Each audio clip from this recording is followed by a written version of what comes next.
Hi, everybody. I'm here with a new testimony today, and I have been thinking about this a lot lately uh, because of my current life situation and learning to cope and deal with my anxiety, actually.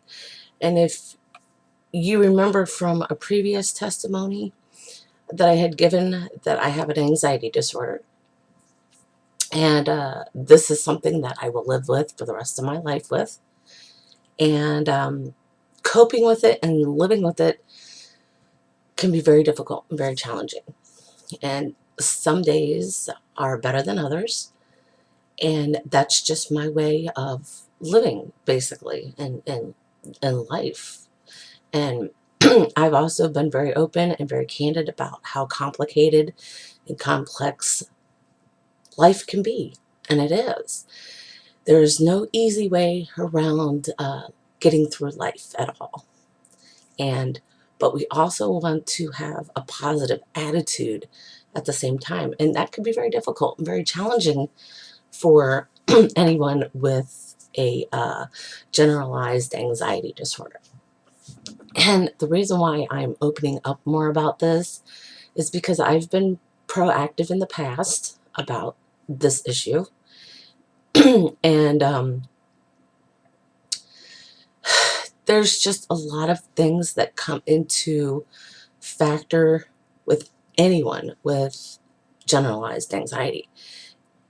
So you're going to relate and you're going to understand what I go through, because I've gotten to know other people online who have the same issues I have, or people who I've met in person who have this.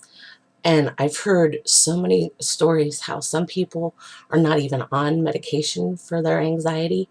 And I'm thinking, how are you dealing with this without medication? Because it, you know, for me, I have to be on medication. There's no way around that at all. And, hearing their stories has been very eye-opening because, like I said, everybody's story is different. However, with anxiety, we all go through the same things. That's just how it is with generalized anxiety.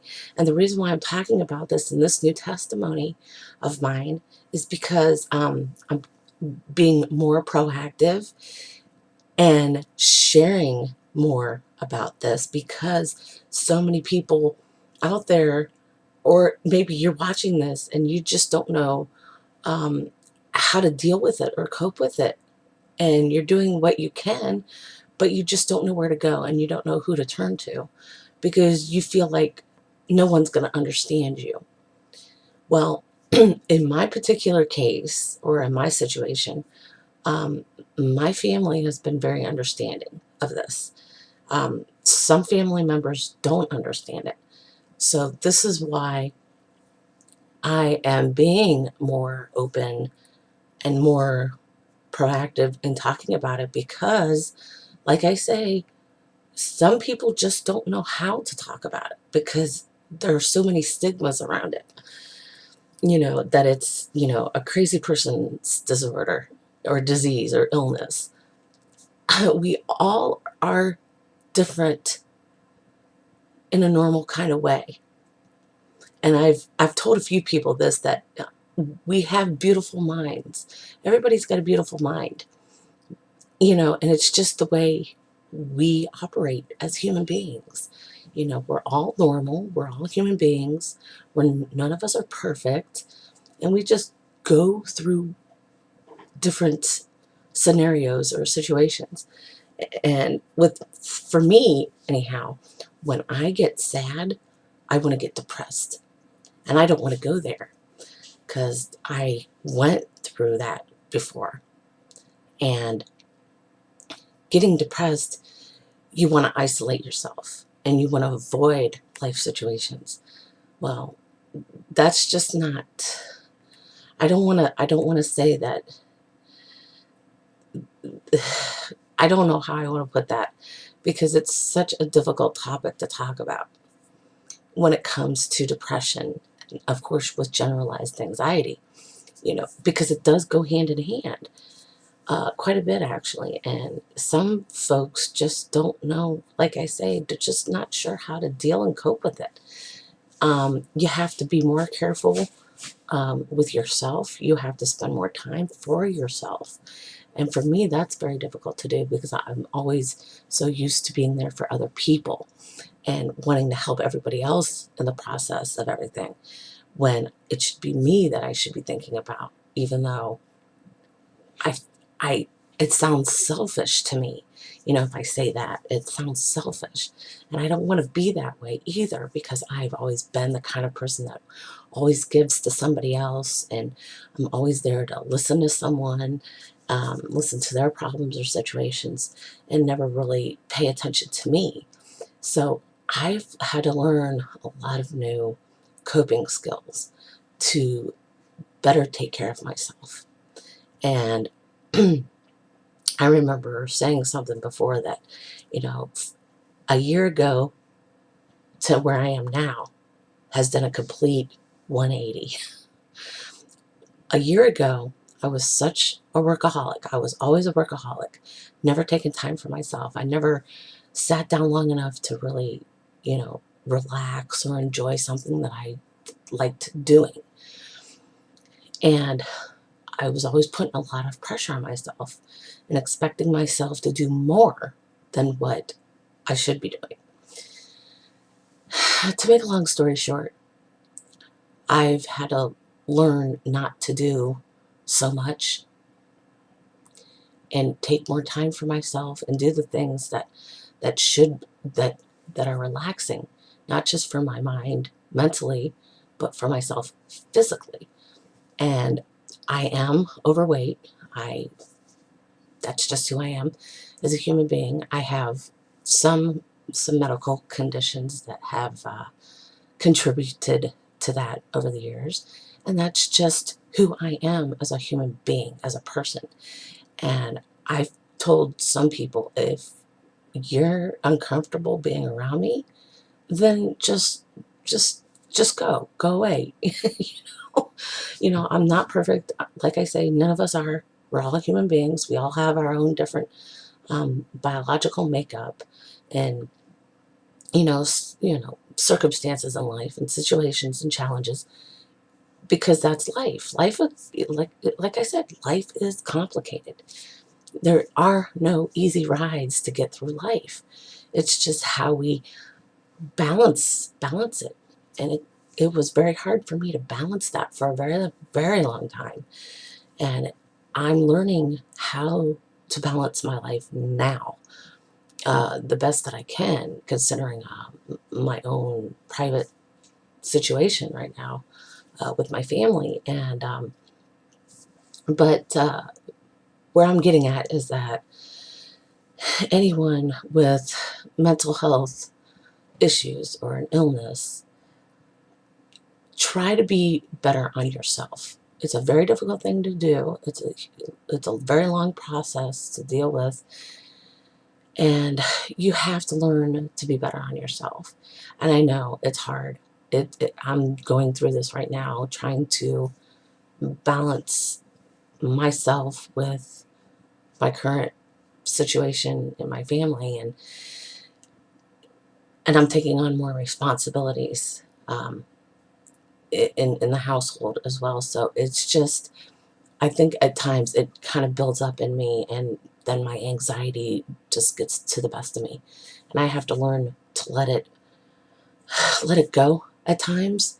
And it can be very difficult for me, because I usually just let things roll off my back. I don't care and just go through the day doing whatever I'm doing, and just let it be, because you have to at times. You have to just let it go.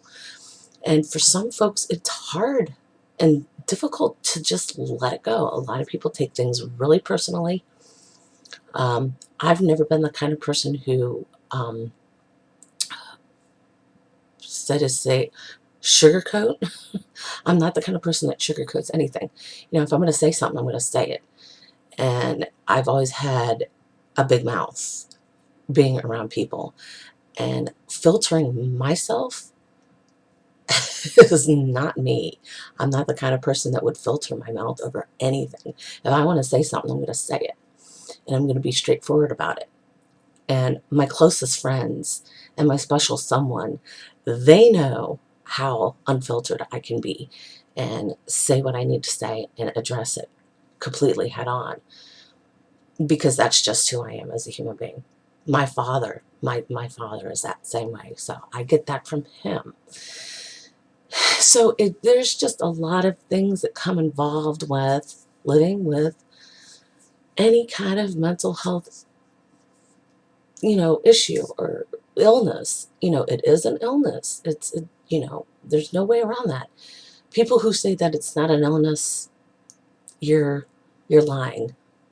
You're lying to yourself that it's not an illness, because it is. And you live with it for the rest of your life. You do. And it's, like I said, it's challenging, it's difficult, and learning to cope and deal with it is very hard. But you'll have to remember to take it easy on yourself too. Like I said, this is a whole new learning process for me, is taking more time for myself. That's probably the hardest thing for anybody to live with, is, taking time for yourself. Do something you enjoy doing. For me, over the course of the past month and a half or two, I've loved taking walks. I love being outside. Anytime I can be outside is a great thing, because you're smelling great smells. Spring's in the air right now, so flowers are blooming. The leaves on the trees are growing. Everything's coming back. It's being renewed. It's like feeling like you're being renewed at the same time. That's why I like spring so much. I love spring. I love spring and fall season, because of the smells and the textures of those seasons that just give you an incredible high. So I love being outside as much as I possibly can when I can. I find that my writing is still a big passion for me. I love to write. It's very therapeutic, especially if I'm not online. I'm not online like I used to be, but when I am, I'm doing things that I know that will benefit me, and it might benefit you in the long run too. So that's just something you want to think about, because so many people get online and rant, rave, complain, whine, and say things that shouldn't be said on social media. And I've mentioned this before in the past, not just here, but on Twitter, Facebook, Instagram. I used to run a country music website, and I was very blunt in a lot of things that I was doing. And I had a friend of mine say, "You better be careful what you say on your country music website, because some people will take it too personally." And I'm like, I'm not like that. It's hard for me to do that. So I, it's just who I am. And if I need to address something, I'm going to address it and say it, but I've learned to say it in a more dignified way. And yeah, this testimony is really long today, because I wanted to get as much in as possible in this testimony, because you're going to find this whole series on various places in the next month. Actually, in the next month, I will have some projects coming up that I'm working on, and that's going to help so many of us. And I believe it will help a lot of us better deal and cope with whatever it is that we're going through in our lives. I can be very emotional. You've seen that in previous testimonies. I'm very emotional. And at one time, I used to wear my emotions on my sleeve, the heart on my sleeve. But I used to keep it bottled up too. And it's not healthy to internalize your emotions. It used to be a very difficult thing for me to do. And I have learned to express my emotions a little better, but in a way that I know that will help others understand my situation or what I'm going through or circumstances, basically. So it's, like I say, it's a learning process, folks.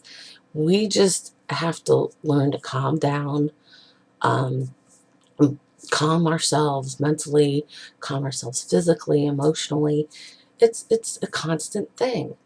And like I say, it comes back to mental health. If you are living with depression or bipolar or manic depression or schizophrenia or generalized anxiety like I do, um, it's hard. It's really, really hard, and it's difficult to have that normal way of life. But this is our normal way of life. We don't want to let it hinder us either, and we don't want to put that burden on family or friends either. But if you have a support system already, they're going to be there for you in the long run, and they're going to understand you. And like I say, there are certain family members in my family who understand and are very supportive of my disorder and my my anxiety. And those people mean the world to me, absolutely. And my special someone out there who's always checking up on me and doing the best that this person can for me in the long run. And this person tells me all the time, "You're going to get me worried." Well, if I get you worried, I'm going to worry about you. Because this person and I are so much alike in so many ways. It's, I'm like, okay, this is because we're both writers and we both write a lot. And that's just, if you're in this business in the music industry and you're a songwriter, obviously you're going to internalize a lot, and you have that passion to have your words come out in song. For me, it's in poetry or in any kind of writing, my journal writing or my blogs that I've written. And you'll see more of those coming up too in the next month. So there's just a lot of things being thrust out there for you right now. And I've been taking these steps with my testimonies that I've been giving you. Everything that I say in my testimonies is leading up to some really, really interesting projects for me. And I have to balance my online time with my current life situation right now. And just go from there, because it is a process.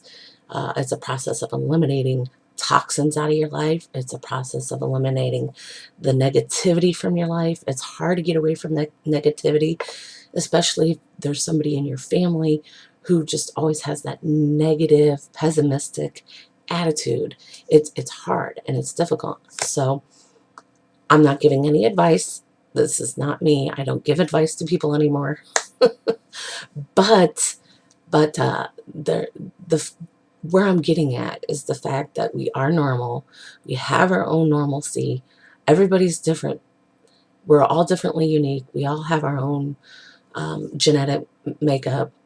Like me, I have my scars, my acne, and my weight issues. But at the end of the day, we have to learn to take better care of ourselves too. And like I say, it's hard. It's difficult. Just be you. Be the real you. Um, I always tell people, if you're not being real with yourself, you're not going to be real with anybody else around you. And I hope and pray that we all can walk out with more clarity in our lives and just look to those who really truly support us in the long run. Like I said, there's going to be a lot of things coming up in the next month, and I'm going to be balancing a lot of things out between online time and lifetime, my life and my situations. So I will be back. I'm running into 20 minutes with this testimony today. I'm always so happy when I come in and give these, because it gives you a better insight on who I am as a person and as a human being. And just sharing more some of my experiences with you too. So just try to be good on yourself today and have a wonderful day.